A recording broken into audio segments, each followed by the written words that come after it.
Bom dia, Jânio. Bom dia, Mariana. Bom dia a todos. E então? Jânio, vamos começar o programa hoje falando da crise política e vamos falar um pouquinho desse recesso que está acontecendo aí, judiciário, legislativo. Será que a gente vai ter uma trégua de tanta confusão, tanto problema nessa área política que a gente está tendo no país? Em termos de exposição, Mariana, de divulgação, a pauta fica restrita, porque com o recesso do legislativo, sem as atividades legislativas, muitos parlamentares vão para suas bases ou fazem viagens para descansar nesse período. O judiciário também está em recesso e a gente vê os juízes, os ministros, a maioria deles inclusive também viajando.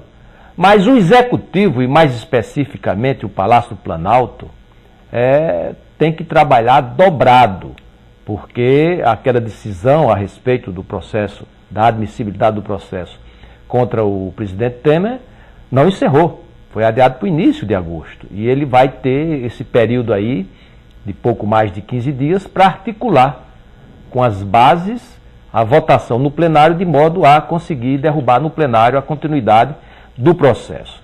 Registre-se aí uma diferença de perfil dos três últimos presidentes.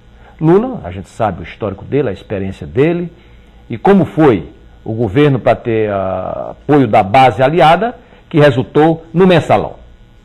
Dilma, a gerentona, né, às vezes até de uma forma muito difícil, conseguia ou tentava articular no parlamento, mas a maioria dessas iniciativas foi frustrada. Ela não se deu bem com o parlamento.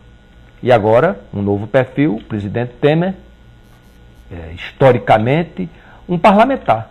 Presidiu a Câmara dos Deputados 2 vezes, sempre foi um articulador, ele sabe como é que se articula com os parlamentares e provavelmente, mesmo nesse período de recesso, ele e a equipe dele que administra essa crise vai ter esses contatos para reverter esse quadro e dar continuidade às reformas que ele anunciou e já aprovou uma delas, que foi a reforma trabalhista. Certamente agora vai começar a trabalhar, articular a reforma previdenciária, que é o legado que ele garante, que nesse período, ficando até 2019, o 1º de janeiro, ele ficando, passaria o governo, né?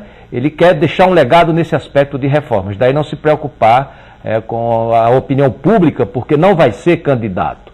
É algo que a gente também não pode descartar nesse período de recesso, um outro setor que não pode parar, e esse talvez precise mais ainda, porque com Temer continuando, ou sem Temer, a gente sabe que a equipe econômica, ela trabalha com uma certa autonomia para não ficar dependendo dessas articulações.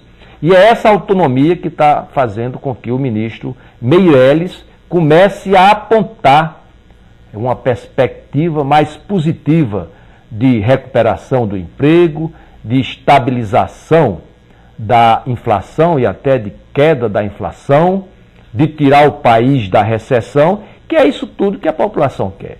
Então, esse mês de julho, esse final de julho, é um mês que não vai ter muitos fatos públicos notórios, mas que nas articulações, nos bastidores, eles precisam, e principalmente o presidente Temer, trabalhar dobrado.